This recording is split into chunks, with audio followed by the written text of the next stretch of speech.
Ամեն մարդ ինքն է քանդակում իր ճակատագիրը, երբ որ քանդակն ավարտվում է, ինքն արդեն չկա։ Ողջույն սիրելի դիտորդներ, մենք ներկայացնում ենք Արմավիրի մարզի Լուկաշին համայնքի Հունան Ավետիսյանի անվան միջնակարգ դպրոցը։ Մասնակցում ենք աշխարհացույց հարթակի Smart Էկրաններ 2025 մրցույթին։ Որպես մեր նախագծային աշխատանքի գլխավոր հերոս ընտրել ենք հայ մեծ դերասան Մհեր Մկրտչյանի։ Մեր նախագծային աշխատանքի խորագիրն է հայ ժպիտի տխուր հերոսը։ Քարտեզագրել ենք Մհեր Մկրտչյանի կյանքի անցած ուղին ու թողած ժառանգությունը։ Ընտրելով նախագծային աշխատանքի թեման, ձևավորեցինք աշխատանքային խումբ եւ սկսեցինք հետազոտական աշխատանքը, որից հետո բացելով յուրաքանչյուրից մեր աշխատանքում սկսեցինք մեր նախագծային աշխատանքի նախապատրաստական փուլի աշխատանքները։ Իսկ այժմ եկեք գնանք տեսնենք, թե ինչ հետազոտական աշխատանքներ են կատարում մեր մասնակիցները։ Մեր նախագծի հիմնական նպատակն է ուսումնասիրել եւ քարտեզագրել Մհեր Մկրտչյանի կյանքն ու ստեղծագործական ուղին, բացահայտելով նրա տխուր հերոսի ազդեցությունը հայ մշակույթի վրա եւ ծիծաղի արդյունքոտ հումանիզմի փիլիսոփայությունը։ Հիմնական նպատակներն են հետազոտել Մհեր Մկրտչյանի կենսագրության առանցքային փուլերը, որոնք ձևավորել են նրա դերասանական կերպարը, վերլուծել նրա լավագույն դերերը։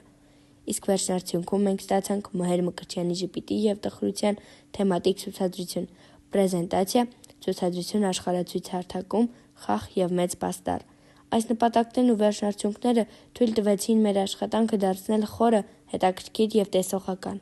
Հարցազրույց վերցրինք դպրոցի երեխաներից։ Պարզվեց, որ մեր սերնդի երեխաները այնքան էլ չեն դիտում եւ չեն ճանաչում հայ մեծ դերասաններին եւ նրանց թողած ժառանգությունը։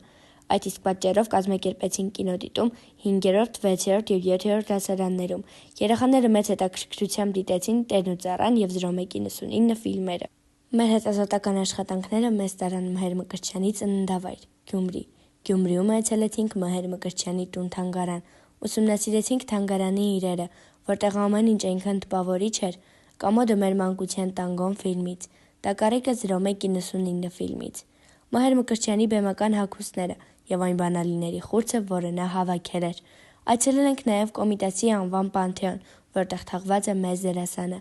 Որպես վերջնարդյունք մենք պատրաստել ենք ցուցադրություն աշխարհացույց հարթակում, ստեղծել ենք խաղ եւ Մհեր Մկրտչյանի կյանքի թողած ժառանգության մասին։ Պատրաստել ենք պաստառ նրա թևավոր խոսքերով,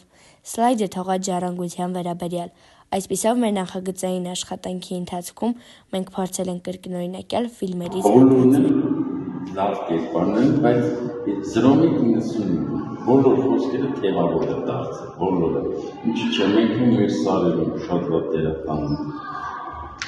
Որ մեկը, բոլորը մեկը մեկից լավ։ Բայց հիմնական 0-199, դա եթե չեմ սխալվում, առաջին լուրջ դերակատարն է այդ ֆիլմը,